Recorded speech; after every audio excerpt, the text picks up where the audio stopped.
If you've followed skeptics and atheists long enough, you've probably heard the famous challenge posed by the late Christopher Hitchens. He would ask his fellow Christians, what moral thing can only a Christian do?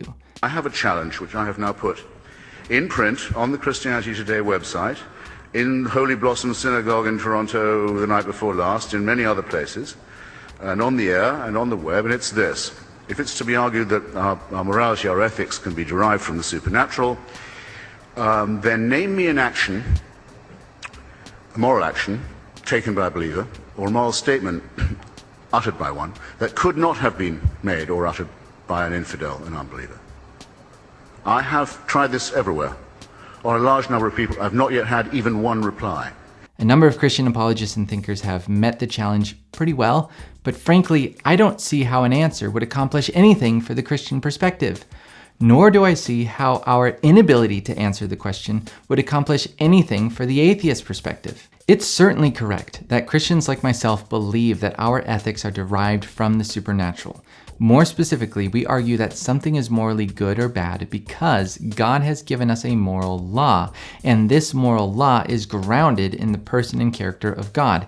That much is true. But it doesn't follow that our grounding for morality enables Christians to do something considered moral that other people cannot do. What it means is that when anyone, Christian or not, does something moral, that thing is truly moral because God has grounded morality in himself.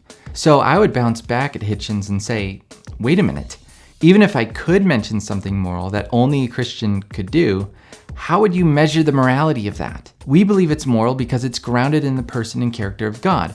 Why do you think it's moral? Is it moral because it makes us feel good? Is it moral because it advances the progress of society? Is it moral because it eliminates suffering in some way? Is it moral because it advances the process of natural selection? Is it moral because it's compliant with the law? Is it moral because it builds character? Is it moral because it gives us a rush of dopamine in the brain? Why are any of those things morally better than anything else? If morality developed through an evolutionary process, how can we know that our moral compass is not an illusion created by our instinct for survival? If morality evolved, how can we really trust it? If we live in a godless universe and our blue planet is spinning around empty space until we are swallowed up by the sun, if everything we ever did is going to dissolve into nothing, if matter and life in the cosmos is nothing more than a complex arrangement of atoms and chemicals swirling about in various patterns, how can we really say that anything is truly moral? We know that there are truly moral things in our universe. We know it.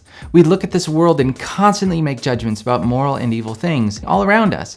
And we know that both Christians and non-Christians do these moral and immoral things. So the famous challenge by Christopher Hitchens completely misses the point.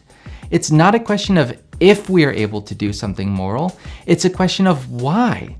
Why are we, Christians and non-Christians, able to look at something and say, that's moral? Why can we look at something and say that's not moral? The Christian worldview offers an answer.